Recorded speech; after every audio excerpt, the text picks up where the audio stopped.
Idol school کے حوالے سے جو کلچرل پروگرام تھا، میں ان کے جو ہے نا آئیڈل گرامر اسکول کے چیئرمین، پریزیڈنٹ، ڈائریکٹرز اور جو ہے نا پرنسپل کو خراج تحسین پیش کرتا ہوں۔ بہت اچھا ملٹی کلچر جو ہے نا پروگرام تھا۔ تو جو ہے نا اس طرح کے ایونٹس کوئٹہ میں ہونا چاہیے، جس کرائسس سے ہم جس سینیریو سے گزر رہے ہیں، اس طرح کے پروگرام ہمارے نئی نسل بچوں کے لیے لازم و ملزوم ہے، تاکہ ہم اپنے ایک دوسرے کے ثقافت سے باخبر رہے۔ تو انشاءاللہ اس دفعہ جو ہے نا اگرچہ جو ہے نا نثار کاکڑ صاحب نے مجھے کہا تھا کہ ہزارہ بچوں کو بھی کلچر کے حوالے سے بلانا، لیکن شارٹ وقت تھا۔ انشاءاللہ نیکسٹ ایئر ہم بھی جو ہے نا آئیڈل گرامر اسکول کے ساتھ شانہ بشانہ ہزارگی کلچر کو بھی پروموٹ کریں گے، تاکہ جس طرح ہمیں پنجابی اور بلوچی اور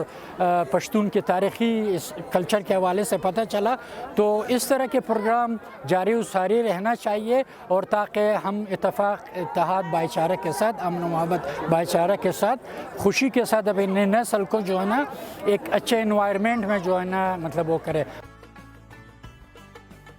آئیڈیل اکیڈمی کے زیر سایہ ہمارے اسکولز ہیں، لینگویج سینٹرز ہیں، انوائرمنٹل کلب ہے۔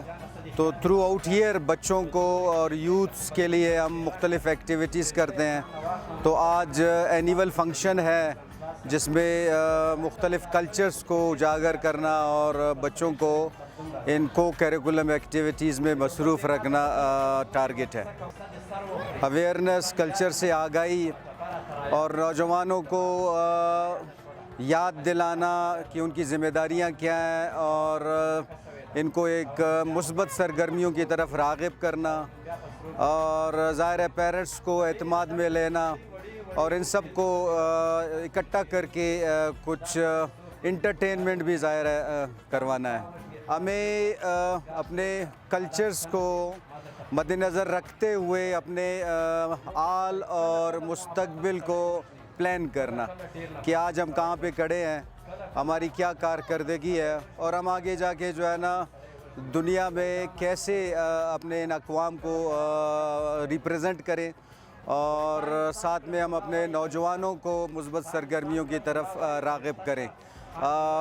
فائن آرٹس ہمارے ہاں جو ہے نا اس کی اہمیت دن بدن کم ہوتی جا رہی ہے، تو فائن آرٹس کو پروموٹ کرنا، تاکہ لوگوں کی